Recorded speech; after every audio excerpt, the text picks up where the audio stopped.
स्थानीय खापरडे बगीचा परिसर स्थित न्यू आजाद गणेशोत्सव मंडल द्वारा प्रतिवर्ष विदर्भ का राजा की स्थापना व प्राण प्रतिष्ठा करते हुए 10 दिवसीय गणेशोत्सव मनाया जाता है, जिसकी तैयारियां प्रतिवर्ष जुलाई माह से ही शुरू हो जाती है। इसी परंपरा के अनुरूप आज गुरुवार 16 जुलाई को अपराह्न 4 बजे विदर्भ का राजा के पंडाल का निर्माण शुरू करने हेतु भूमि पूजन करते हुए विधि विधान के साथ पाद्य पूजन किया गया। इस अवसर पर न्यू आजाद गणेशोत्सव मंडल के अध्यक्ष एवं मनपा पार्षद दिनेश बूब के बेटे अनीश उर्फ भोला बूब ने सपत्निक वैदिक पूजन की विधि में हिस्सा लिया। इस अवसर पर दिनेश बूब की माताजी श्रीमती पुष्पा गणेश बूब तथा धर्मपत्नी शीतल बूब सहित बूब परिवार के सदस्यों ने भी पूजन में सहभागिता दर्शाई। इस अवसर पर शहर के प्रथम नागरिक श्रीचंद तीजवानी, जिले के सांसद बलवंत वानखड़े, विधायक सर्वश्री बच्चू कड़ू, सुलभा खोड़की, संजय खोड़की व प्रवीण पोटे पाटिल, मनपा की सभागृह नेता चेतन गावंडी, नेता प्रतिपक्ष विलास इंगोले, पार्षद अनिल अग्रवाल, एडवोकेट प्रशांत देशपांडे व बबलू शेखावत, पूर्व सांसद अनंत गुढ़ी, पूर्व विधायक डॉक्टर सुनील देशमुख, एडवोकेट यशोमती ठाकुर व जगदीश गुप्ता, पूर्व विधायक ज्ञानेश्वर धानी पाटिल एवं शिवसेना शिंदे की महिला नेत्री प्रीति बंड की प्रमुख उपस्थिति रही। सभी उपस्थित गणमान्यों ने आयोजन की सराहना करते हुए न्यू आजाद गणेशोत्सव मंडल एवं दिनेश बूब मित्र परिवार द्वारा गणेशोत्सव सहित पूरी साल भर चलाई जाने वाली सामाजिक उपक्रमों की प्रशंसा की। पंडाल भूमि पूजन एवं पाद्य पूजन के साथ ही अब न्यू आजाद गणेशोत्सव मंडल एवं दिनेश बूब मित्र परिवार द्वारा गणेशोत्सव पर्व की मद्देनजर तैयारियों का श्री गणेश किया गया है।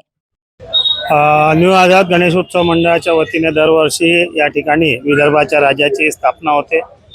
दरवर्षी अमरावतीच नव्हे तर आजूबाजूच्या जिल्ह्यातील राज्यातील लोकसुद्धा भाविक मंडळी या ठिकाणी गणेशोत्सवाचा परिपूर्ण आनंद घेण्यासाठी या ठिकाणी येतात। अतिशय शिस्तीत आणि मस्तीत होणाऱ्या या उत्सवाला आज भूमिपूजनाच्या माध्यमातून सुरुवात झालेली आहे। शहरातील जिल्ह्यातील सर्व मान्यवर मंडळी, नेते मंडळीसह गणेश भक्तांनी या ठिकाणी मोठ्या प्रमाणावर हजेरी लावली होती। अत्यंत भावनिक आणि धार्मिक वातावरणामध्ये आजच्या भूमिपूजन सोहळ्याची सांगता झालेली आहे। या गणेशोत्सवामध्ये दरवर्षी आपण सर्व लोक येतातच, परंतु यावर्षी अधिक उत्साहाने, अधिक देखण्या स्वरूपात सर्व कार्यक्रम होईल याकरता मंडळाचे सर्व पदाधिकारी, कार्यकर्ते तत्पर आहे। गणरायाच्या आगमनाची चाहूल जशी लागली तसंच उत्साहाचं एक वातावरण तयार झालेलं आहे। आपण सगळ्यांनी आबालवृद्धांसह, इष्टमित्रांसह, कुटुंबियांसह या उत्सवामध्ये सहभाग घ्यावा ही विनंती। धन्यवाद। 1 वर्ष जरी झालं असलं, आम्ही गणरायाला प्रार्थना करतो की यावर्षी नवीन मार्गाने जाईल आणि पुढच्या वर्षीपासून जुन्याच मार्गाने मिरवणूक मार्गक्रमण करेल असा आशावाद या ठिकाणी व्यक्त करतो। न्यू आझाद गणेशोत्सव मंडळाच्या ह्या वर्षीच्या गणेशोत्सवाकरिता आज मंडपाचं भूमिपूजन आणि पादत्राण भूमिपूजन आज संपन्न झाला आहे कार्यक्रम। या कार्यक्रमात अमरावतीचे खासदार, अमरावतीचे महापौर आणि माजी पालकमंत्री, सर्वपक्षीय नेते असे इथे उपस्थित होते। या वर्षी आपल्याला मागच्या वर्षीपासून जो एक नवी समस्या निर्माण झाली होती, पुलावरनं आपल्याला विसर्जन मिरवणूक पलटवायची बारी आली होती। यावर्षी पण आमचं जे पोलीस विभागाशी बोलणं झालं, यावर्षी पण तशीच परिस्थिती राहील।